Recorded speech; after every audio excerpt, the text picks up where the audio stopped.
अब मैं शोभा अक्षर जी को आमंत्रित करना चाहता हूँ। शोभा जी अपनी रचनाओं, कविता और लेख से खोखले आदर्शों की दोहरी मानसिकता पर लगातार प्रहार करती हैं, वर्चनाओं को तोड़ती हैं। वर्तमान में शोभा अक्षर बहुचर्चित हिंदी पत्रिका हंस में सहायक संपादक के पद पर कार्यरत हैं। इनकी कविता नाक, जो कि चाइल्ड अब्यूज पर आधारित है, अब तक भारत की 8 भाषाओं और बोलियों में अनुवादित हो चुकी है। आपको प्रख्यात अयोध्या रत्न पुरस्कार से भी सम्मानित किया जा चुका है। इन्होंने सफीरों के नाम का संपादन किया है। किताब मौसम बदलने की आहट कविता संग्रह में भी इनकी कविताएं प्रकाशित हुई हैं। स्त्री विमर्श को लेकर इनकी कविताएं अद्भुत हैं। शोभा अक्षर।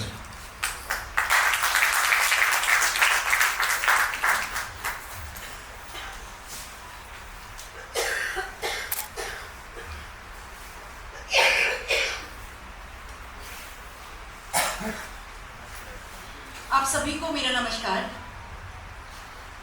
और मैं अपनी बात शुरू करूं उससे पहले मैं बहुत गौरवान्वित महसूस कर रही हूं और मुझे करना भी चाहिए। वो इसलिए क्योंकि मुझे इतना समृद्ध मंच साझा करने का अवसर मिल रहा है। शशिकला राय जी, रजनी गुप्त जी, सुजाता जी, सुशीला पुरी जी, ये सब साहित्य जगत की वो ज़हीन शख्सियतें हैं जिनको मैं पढ़ती आ रही हूँ और जिनसे कुछ ना कुछ सीखती आ रही हूँ। So thank you so much the mockingbird team कि आपने अमृता प्रीतम के जन्म जयंती पर ये विशेष अवसर मुझे प्रदान किया। और अब बात बंटवारे की जमीन की। जब एक नगर पत्थर का होता है और उस नगर के राजा के पास कान नहीं होता,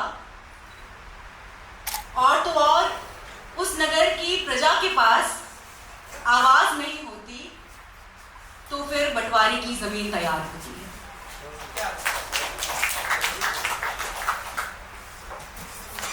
अमृता प्रीतम के ताल्लुक से अगर मैं कहूं तो यह बंटवारा महज जमीन का बंटवारा नहीं था। यह बंटवारा दुनिया के हर हिस्से में आज भी मौजूद इंसानियत का बंटवारा है, जिसकी चीख और दर्द हम सब वारिशानों में पढ़ते आ रहे हैं, सुनते आ रहे हैं। पिंजर उपन्यास में स्त्रियों के साथ जो दर्दनाक हौलनाक त्रासदियां होती हैं उस बंटवारे के परिपेश में, कहें परिदृश्य में, वो सब हम पढ़ते आ रहे हैं। तमाम उनकी अन्य रचनाओं में इस चीख को हम लगातार सुनते हैं, पढ़ते हैं। लेकिन जिस बंटवारे की मैं बात कर रही हूँ वो बंटवारा महज 2 जमीन के टुकड़ों का बंटवारा नहीं है। अमृता प्रीतम जलियांवाला बाग के बारे में भी बात करती हैं, जहां इंसानियत को गोलियों से छेद दिया गया है। वो साइबेरिया की बात करती हैं जिसकी जमीन पर चीखों के टुकड़े बर्फ में आज भी जमे हैं। वो उस कॉन्सेंट्रेशन कैंप की भी बात करती हैं जहां इंसानी मांस की गंध भट्टियों की राख में सोई। अमृता प्रीतम उस कराहू यवाज की भी बात करती हैं जिसकी कुल आबादी एक पत्थर के बुत में सिमटी। वो उस हिरोशिमा की भी बात करती हैं जो एक कोने में एक फटे हुए दस्तावेज की तरह अभी भी पड़ा हुआ है। वो उस प्राग की भी बात करती हैं जो सांसें रोके आज सेंसर की मुट्ठी में बैठा हुआ है। यह सब उदाहरण कागज और कैनवास कविता संग्रह जो मैं पढ़ रही थी, जिसे ज्ञानपीठ पुरस्कार भी प्राप्त है, ये सब मैं यहाँ इसलिए कोट कर रही हूँ क्योंकि अमृता प्रीतम महज इश्क और आजादी का प्रतीक भर नहीं है, या सिर्फ वो एक कवयित्री या गद्यकार ही नहीं थी। वह अपने आप में जो उनकी शख्सियत थी वो स्वयं में एक वैचारिक संस्था थी। वैचारिक संस्था, इस बात पर मैं जोर देकर इसलिए कह रही हूं क्योंकि तमाम किस्सों कहानियों जो उनके बारे में जब भी बात होती है, 99% जब हम उनके बारे में बात कर रहे होते हैं तो हम उसी एक दायरे में सिमट जाते हैं। मैंने इस बार इस कार्यक्रम के बहाने उससे एक तरुण को पढ़ा। सांप्रदायिकता पर उनका कोट याद आ रहा है। जब मैं उन्हें एक वैचारिक संस्था कह रही हूं तो एक मजबूत आधार मुझे देना चाहिए आप सब दर्शकों को। सांप्रदायिकता पर वो जो कहती है वो आज भी मेरे हिसाब से तो आज भी उतना ही प्रासंगिक है। बकौल अमृता प्रीतम, संप्रदायवाद और कुछ नहीं, ये संस्था है राजनैतिक, ये संस्था है राजनीति को चलाए रखने की। संप्रदायवाद का जन्म ही धर्म और राजनीति के संस्थानों से हुआ है। इसके राजनेता लोगों के दिमाग में काबिज होना चाहते हैं ताकि वे आप सबके ऊपर शासन कर सके। समाज की छोटी छोटी इकाइयां, बहुत छोटी छोटी इकाइयां, हमें दूर से देखने में लगता है बहुत छोटी छोटी इकाइयां हैं, लेकिन जब उसके परिणाम देखते हैं तो बहुत भयावह और बड़े हो जाते हैं। समाज की वो छोटी छोटी इकाइयां आपस में लड़ रही हैं, धर्म के नाम पर टकरा रही हैं, और ये सारी चीजें पावर ओरिएंटेड है। ठीक है, पावर ओरिएंटेड है, लेकिन समस्या कहां होती है? समस्या यह है कि लोगों के अंतःकरण में कोई इवोल्यूशन या कोई विकास नहीं हो रहा है। धर्म, जिसे हम सब या आप सब रिलीजन कहते हैं, उसे राजनीति ने एक संस्था बना दिया है।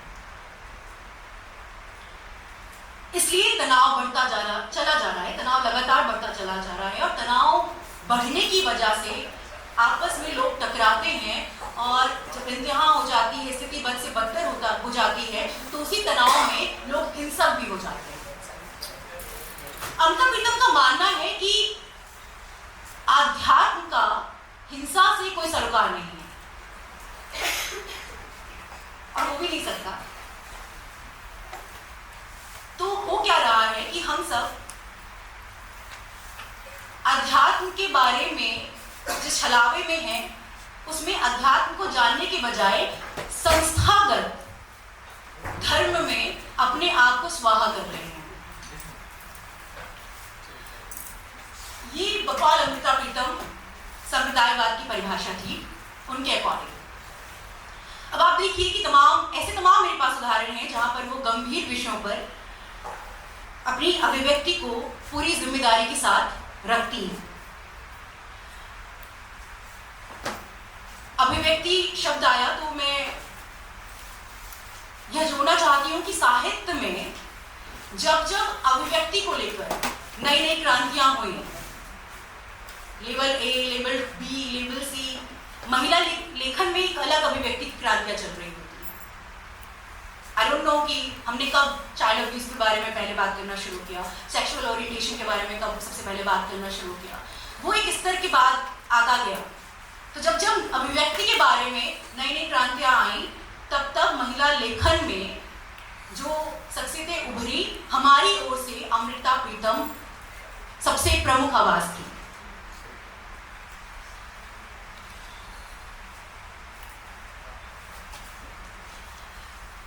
आवाज न कहकर मैं और चीज जोड़ूंगी कि सिर्फ आवाज ही नहीं, वो एक योद्धा भी थी। और नारी पक्ष को रखने के लिए जिन जिन परिस्थितियों का सामना करना पड़ता है, सिर्फ साहित्य में नहीं तमाम क्षेत्रों में, तो स्त्रियों को योद्धा बनना पड़ता है। और साहित्य में स्त्रियां ही, महिला लेखिकाएं ही योद्धा होंगी, क्योंकि उनकी ही जिंदगी, यानी कि हमारी, हम सबकी ही जिंदगी, हम सबकी ही सुरक्षाएं, हम सबकी ही खुशियां दांव पर लगाई जाती हैं और लगी हुई हैं। सदियों से जो एक चुप्पी थी अमृता प्रीतम उस चुप्पी को एड्रेस करती हैं क्योंकि वो उसके परिणाम जानती हैं। उन्होंने पंजाबी में एक कविता लिखी, चुप्पी दी साजिश। हिंदी में उसका अनुवाद हुआ चुप्पी की साजिश, और अब सबके सामने वो 4-5 पंक्तियों में हिंदी में रखना चाहती हूँ। रात ऊँघ रही है, रात ऊँघ रही है, किसी ने इंसान की छाती में सेंध लगाई है। हर चोरी से भयानक यह सपनों की चोरी है। चोरी के निशान हर देश के, हर शहर की, हर सड़क पर बैठे हैं, पर कोई आंख देखती नहीं, चौंकती नहीं। सिर्फ एक कुत्ते की तरह एक जंजीर से बंधी किसी वक्त किसी की कोई नज्म भौंकती है।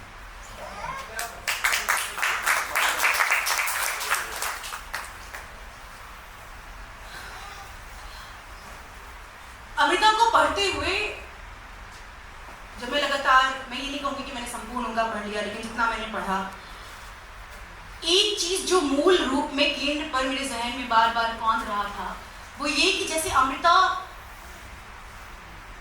जो कह रही है वो ये अपनी बात, आपको पता है वो ऐसी कवित्री है जिन्होंने अपने नाम के शीर्षक से भी कविता लिखी है, जहाँ पर वो कहती है कि सिगरेट की धुआं को जैसे झाड़ती हूँ वैसे अपने दुखों को भी झाड़ा है, अपने आप को झाड़ा, इस तरह से उनकी बात है। और शराब की बात करती, तमाम और अभिव्यक्तियाँ वो करती हैं। अपनी यात्रा के बारे में, प्यास की यात्रा के बारे में कहती हैं, तो गंगा जल से वोदका तक की यात्रा की बात करती हैं। खैर ये अलग मसला है।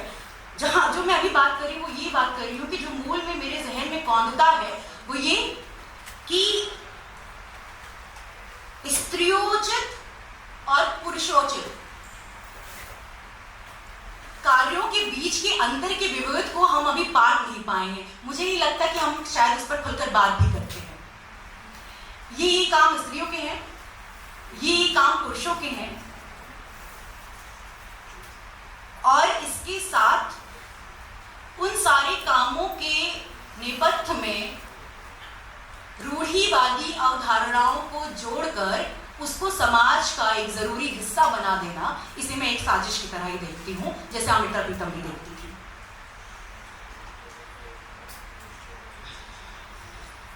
ये लैंगिकवाद हुआ जो मैं अभी बात कर रही हूँ, जब मैं बात कर रही हूँ पुरुषोचित और स्त्रियोचित की। लेकिन हमारे यहाँ पे थोड़ा सा हम एक कदम और आगे हैं, या तमाम और जगह भी, अफगानिस्तान में तो और भी बदतर हालात है। लैंगिकवाद और जातिवाद हमारे यहाँ से गुथा हुआ है। अगर आप जातिवाद से कहीं कहीं जगह पर निकल पाए बाहर, तो लैंगिकवाद आपका पीछा नहीं छोड़ेगा, और लैंगिकवाद से आप निकल गए, ऊपर उठ गए, तो जातिवाद आपका पीछा नहीं छोड़ेगा। और यही कारण है कि हमें लिंग, नस्ल, जाति, इन तीनों को एक साथ उखाड़ने की जरूरत है, ना कि एक एक करके, क्योंकि ये तीनों एक ही चीज है और आपस में जुड़ी हुई हैं। अब मैं जब बता रही थी कि रूढ़िवादी, मैं ज्यादा समय नहीं लूंगी, 2 मिनट की और बात है, जब मैं बात कर रही थी कि रूढ़िवादी अवधारणाओं को थोप कर अमानवीय चीजों को हमारे लिए नीति बना दी गई, पॉलिसी बना दी गई, तो अब मैं बताना चाहती हूँ अमृता प्रीतम का एक किस्सा कि उनकी नजरिए से मानवीयता क्या है, मानवीय क्या है। मेरे एक दोस्त है नीलांशु रंजन, मैंने कुछ दिनों पहले उनसे कहा कि अपना संस्मरण भेज दीजिए जो आपने अमृता प्रीतम पर लिखा था, मैं उसको पढ़ना चाहती हूँ, और साक्षात्कार भी। बहरहाल उन्होंने संस्मरण भेजा। एक छोटा सा किस्सा है जहाँ से मुझे समझ में आया कि अमृता प्रीतम का जो जिसको वो बार बार मानवीय कह रही है, क्या मानवीय है उनके लिए, तो वो छोटे से किस्से से मुझे याद आया। नीलांशु रंजन जी अमृता प्रीतम से पूछते हैं साक्षात्कार के दौरान कि आप खुद को क्या मानती हैं, कवित्री क्या बेहतर मानती हैं, कवित्री या कहानीकार। अमृता प्रीतम मुस्कुराती हैं और कहती है मैं खुद को कुछ नहीं मानती, और तुरंत वो खलील जिब्रान की एक कविता कोट कर देती है। वो कविता है, मैं एक पके हुए फल की तरह हूं, मैं एक पके हुए फल की तरह हूं और अपने ही भार से झुक रहा हूं, कोई आए और मुझे तोड़ दे। क्योंकि जो विषय है बंटवारे की जमीन पर, तो मैंने कहा बंटवारा सिर्फ वो जो है, जो त्रासदी है, वही नहीं है, और उसके साथ तमाम चीजें समानांतर चल रही थी, अनगिनत चीजें समानांतर चल रही थी। आज भी एक बड़ा वर्ग है जो खूबसूरत और युवा स्त्री को तो बर्दाश्त करती है, उसकी सारी तमाम चीजों को बर्दाश्त करने लायक तो है, वो बन चुकी है, स्वाभाविक तौर पर बर्दाश्त करती है, लेकिन यही समाज एक टैलेंटेड स्त्री को बर्दाश्त नहीं कर पाती है। और बार बार मैं अमृता प्रीतम के बारे में ये तमाम चीजें उदाहरण इसलिए दे रही हूँ कि बार बार हम ले आते हैं तमाम उनके जीवन प्रसंगों को और बता देते हैं वो तो बड़ी खूबसूरत थी, वो तो बड़ी कोमल थी। नहीं, as I said earlier, she was an institution herself. क्योंकि उनका अगर वो ऐसा होता तो उनका दुख सिर्फ अपना होता, उनका दुख अपना दुख उनका दुख रहा ही नहीं, दूसरों का दुख या सबका दुख उनका अपना दुख हो गया, जो कवि मन होता है, जिससे नरेश हमारे बीच बैठे हैं। तो एक बेजोड़ कविता है, इसके बाद एक बात और कहूंगी, उसके बाद अपना वक्तव्य समाप्त करूंगी। इस कविता का शीर्षक बड़ा अद्भुत लगा मुझे। मैं जितनी कविता संग्रहों के पढ़ रही थी उसमें दो कविताओं का शीर्षक मुझे अच्छा लगा। एक शीर्षक था उल्टा, यानी शीर्ष आसन किया हुआ प्रश्न चिन्ह, और एक ये जो मैं अभी कोट करने जा रही हूँ उसका शीर्षक है सीधा प्रश्न चिन्ह। ऐसे प्रश्न चिन्ह बना हुआ है शीर्षक में। धरती अति सुंदर किताब, धरती अति सुंदर किताब, चांद सूरज की जिल्द वाली, पर खुदाया या दुख, भूख, सहम और गुलामी या तेरी इबारत है या प्रूफ की गलतियां हैं। तो उनका जो परसोना है वो किसी खांचे से बहुत पार है, और जरूरत है कि इंडिविजुअल अमृता प्रीतम की इंटेलेक्चुअलिटी को कोट करने की, लगातार तमाम उनके रचनाओं में उनके जो जीवन के निर्णय रहे, व्यक्तिगत जीवन के निर्णय, वहां पर उनको बार बार समझने की। अब आखिरी में जिस चीज से ये बात शुरू हुई, बंटवारे की ज़मीन पर मुकम्मल औरत का तस्वीर, मुझे नहीं पता कि मुकम्मल औरत, एक औरत मुकम्मल कब होती है, मुझे नहीं पता, पर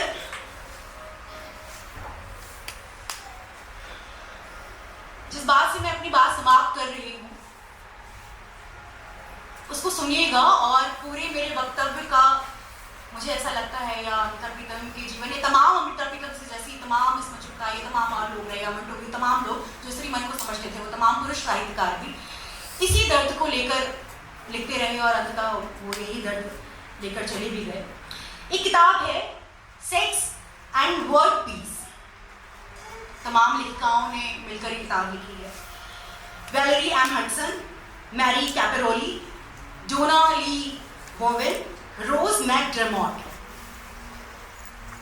किताब बहुत अद्भुत है, किस तरह से युद्ध के बाद या युद्ध के दौरान या युद्ध से पहले स्त्रियों के साथ एक अलग ही स्तर की त्रासदियां चल रही होती हैं, उस पर ये किताब बेस्ड है। लेकिन मैं बात कर रही हूँ उस किताब के अंत में एक चित्र है जिसके पन्ने पर मैं कई बार रुकी, और मुझे लगा कि आज का वक्तव्य मैं उसी से समाप्त कर रही हूँ।